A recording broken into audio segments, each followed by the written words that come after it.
let's talk about presentations. Make certain that you hook them with impact. On this, really, you want to grab them and you want to hold their attention from the beginning of the presentation to the very end. There's a lot of different tricks and techniques, but keep in mind, especially if you deal with an American audience, our attention span really is about 6 to 8 minutes. Now, some people say it's longer, and technically that could be true, but you need to sit down and have something that's going to boom, boom, boom. You want to jerk them and snap them about every 5 or 6 minutes, sometimes with a bad dad joke, sometimes with a pun, sometimes it's something deep. Sometimes it's going to drag them from laughter to insane laughter all the way to super crying in the moment. Those kind of speakers are rare, but if you can start mastering those kind of skills, it's about hooking them, making certain that you're going to sit down there and get them out of the doldrums, because we tend to wander off into them in the process. Then you want to snap them back in the process. So hook them with impact in the process.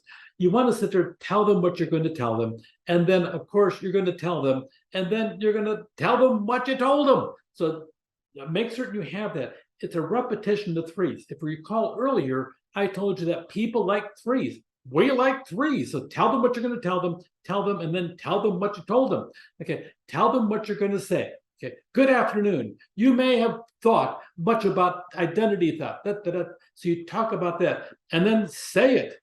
Identity theft. By the year 2025, cybercrime will be greater than all of drugs on planet Earth. That's how big it is. So cybersecurity is, of all of them, the most important thing. Countries even hire armies to go out and sit down there. One division of the army goes, steals money to help the country pay for its nuclear program. By the way, that's true. So sometimes tell them what you're going to say it, and then tell them what you said. In conclusion, what can you do to protect against unauthorized invasion of your private files? I point out 5 main steps. 1, and then after you finish it, finally, let me close by sharing something. Make sure you're telling them what you're going to tell them. You want to capture the attention, get them involved. How is this topic going to affect them? Remember, what's in it for them? With them, what's in it for them? So capture the attention, get them involved, identify yourself, build credibility. Once upon a time, somebody stole my credit card, and I was mad, and I couldn't do a thing about it. Here's what I ended up doing finally. You tell them a story. People like that. Preview your main points. You want to have the different points, satisfaction, have a premise with them, have a moving story.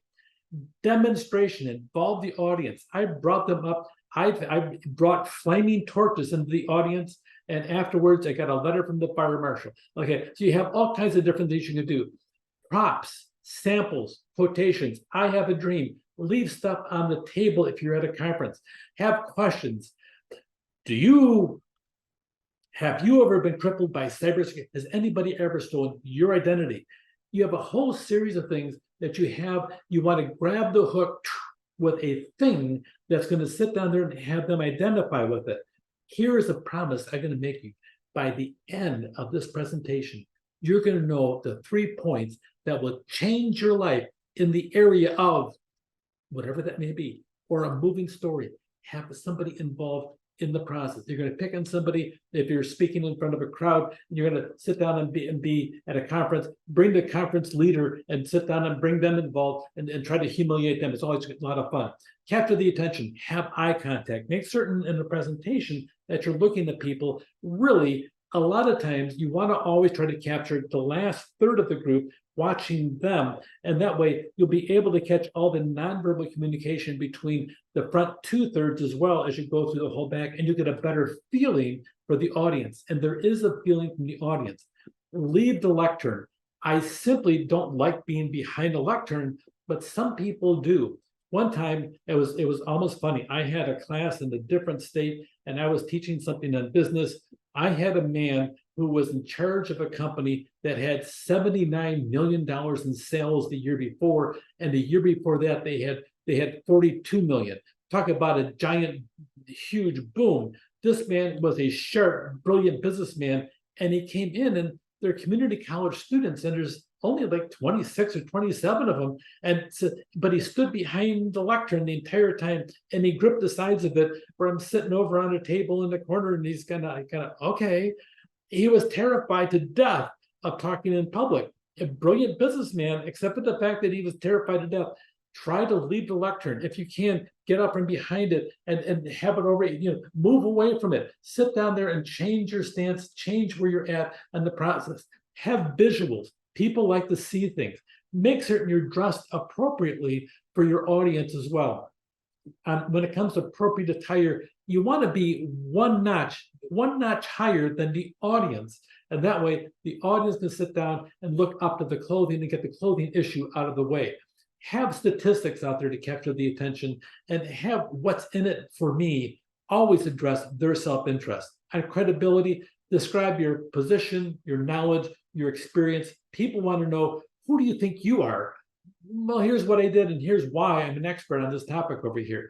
Dress professionally, maintain eye contact with your audience the entire time, and then connect with them and somehow by having some type of relationship, some type of experience that you relate that would connect you to them.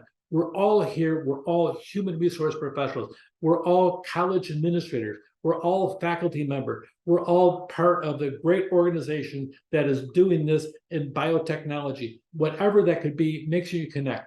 You want to close at the bang by maybe with a call to action. After this presentation, I hope that we can all agree that we need to move forward in this area and with strength and power. What action do you want them to take? Don't make the assumption that they know what you want. We have challenges ahead of us, and I would like all of us to work closer together so we can meet these challenges and more in the days to come. Close with some kind of exclamation point, but a call to action. You're calling them to do something you talked about in your presentation. Have a summary. Remind the audience of the 3 key points. Here's what I want to remember by the time you're all done. 1, and recite number 1. Sometimes you have them say it with you. Put it on your PowerPoint slide or whatever you may have, but have them chant with you. Chanting is always fun. People like a linear process to repeat and remember. So make certain you give it to them. People like that. 1, 2, 3, and try to keep your remarks to 3 major points. 3 major points. Remember, we talked about humans like 3 for something. You can have 4, you can have 5. If you go past 5, you're going to lose them. But really, you're better off trying to keep the 3 main points in any type of presentation. Have a story. Tell the audience a brief story. It should relate to the key points in the presentation. Have a moral to the story. Don't make the assumption they're going to get the moral to the story. Sometimes you got to tell them the moral of the story. And don't let them guess in the process. So tell a story. Be inspirational. Uplift something that inspires them. People love hope and a belief in the future. People like that. Sit down there and elevate them and let them walk out with a little bounce in their step after they've been listening to what you had to say, because you're bringing hope to them. So tell them what you'll say it, tell them what you hold them, capture their attention, and build credibility. Make certain you hook them, not just at the beginning, but with every single one of the points that you bring, and then make certain you have a really good closing that you can sit down there and capture their attention and hold it at the very end so they remember the major points that you had to say in your presentation. Take care.